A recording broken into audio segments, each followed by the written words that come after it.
ಮೇಲೆ ಮೇಲೆ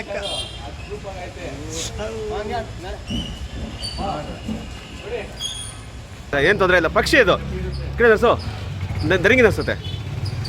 ಅಲ್ಲೇ ಇಟ್ಕೊಂಬಂದ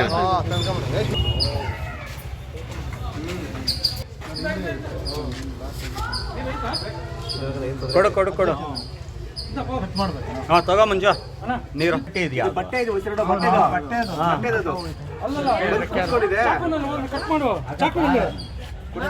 ಏ ಚಾಕು ಅಲ್ಲಿಂದ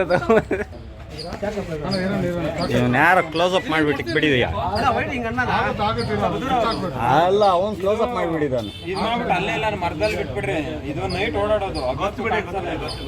ಕಾಂಪೌಂಡ್ ಒಳಗೆ ಬೆಳಗ್ಗೆ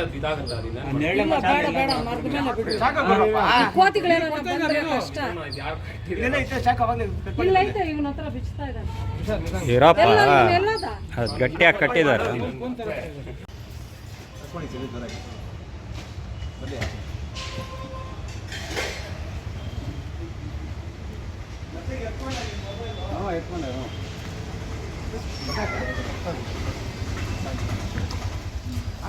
ಅದಕ್ಕೆ ಈ ಕಡೆ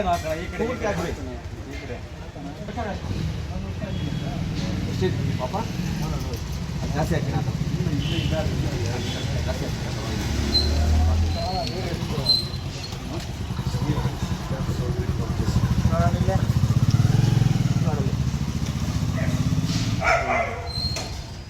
ನಮಸ್ಕಾರ ಸ್ನೇಹಿತರೆ. ಇವತ್ತು ಕೋಲಾರ ನಗರದ ಬ್ರಾಹ್ಮಣರ ಬೀದಿಯಲ್ಲಿ ಒಂದು ಗೂಬೆ, ಪಾಪ ಅದು ಎಷ್ಟೊತ್ತಿಗೆ ಏನು ಸಮಯ ಗೊತ್ತಿಲ್ಲ. ಅದಕ್ಕೆ ಬಟ್ಟೆ ನೇಯುವಂತಹ ದಾರಗಳು ಅಥವಾ ಹಳೆ ಬಟ್ಟೆ ನೈಲಾನ್ ಸಿಗುವಂಥ ಬಟ್ಟೆಯಲ್ಲಿ ಪಾಪ ಅದು ಸಿಕ್ಕಾಕೊಂಡು, ಕಾಲಿಗೆ ಸಿಕ್ಕಾಕೊಂಡು ಒದ್ದಾಡಿ ಅದು ಪುನಃ ಅದು ಮರದ ಮೇಲೆ ಬಂದಾಗ ರೆಕ್ಕೆಗೆ ಸಿಕ್ಕಾಕೊಂಡು ಇವತ್ತು ಈ ರೀತಿಯಾಗಿ ಇವತ್ತು ದುಷ್ಪರಿಣಾಮಗಳು ಇವತ್ತು ಪಕ್ಷಿಗಳು ಸಂಕುಲಗಳಲ್ಲಿ ಇವತ್ತು ತುಂಬ ಅಡಚಣೆ ಆಗಿರ್ತಕ್ಕಂಥ ವಾಸ್ತವ್ಯ. ನಾವು ನಮ್ಮ ಮನೆಗಳಲ್ಲಿ ಉಪಯೋಗಿಸುವಂಥ ಬಟ್ಟೆಗಳನ್ನು ಸರಿಯಾದ ರೀತಿಯಲ್ಲಿ ನಾವು ಅದನ್ನು ವಿಂಗಡಿಸಿ ನಗರಸಭೆ ಕೊಟ್ಟರೆ ಈ ಥರ ಪಕ್ಷಿಗಳ ಪ್ರಾಬ್ಲಮ್ ಆಗೋದು ಸಾಧ್ಯ ಇಲ್ಲ. ಹಾಗಾಗಿ ನಾವು ಪ್ರಾಣಿಗಳ ಕೊಲ್ಲುವಂಥ ಸ್ಥಿತಿಯಲ್ಲಿ ಇವತ್ತು ನಾವು ಇದೀವಿ ಅಂದರೆ ನಮ್ಮ ಯೋಚನೆ ಮತ್ತು ಯಾವ ಥರ ಇದೆ. ನಾವು ಎಲ್ಲರೂ ಸಹ ವಿದ್ಯಾವಂತರೇ, ಅವಿದ್ಯಾವಂತರಾಗಿ ಇವತ್ತು 5th ಜನರೇಷನ್ ಈ ಸಮಯದಲ್ಲಿ ಇವತ್ತು ನಾವು ಪ್ರಾಣಿ ಪಕ್ಷಿಗಳನ್ನು ಕೊಲ್ಲುವಂಥ ಸ್ಥಿತಿಯಲ್ಲಿ ಇದ್ದೀವಿ ಅಂದರೆ ಅಲ್ಲಿ ಪಕ್ಕದ ರಸ್ತೆಯಲ್ಲಿ ಪ್ಲಾಸ್ಟಿಕ್ಕನ್ನು ಹಾಕಿ ಬಿಸಾಕ್ತೀವಿ, ಹಸುಗಳು ತಿಂತವೆ. ಹಸುಗಳನ್ನು ಇವತ್ತು ನಾವು ಸಾಯಿಸೋದ್ರ ಮುಂದಾಗಿದ್ದೀವಿ.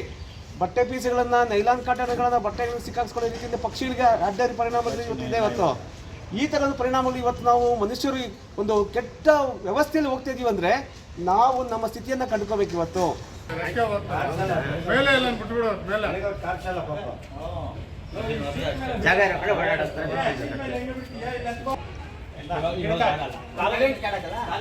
ಕಾಲು ಇಟ್ಕೊಂಬೇಡ, ಅದು ಇಟ್ಕೊಂಡ್ಬಿಡ್ತದ ಅದು.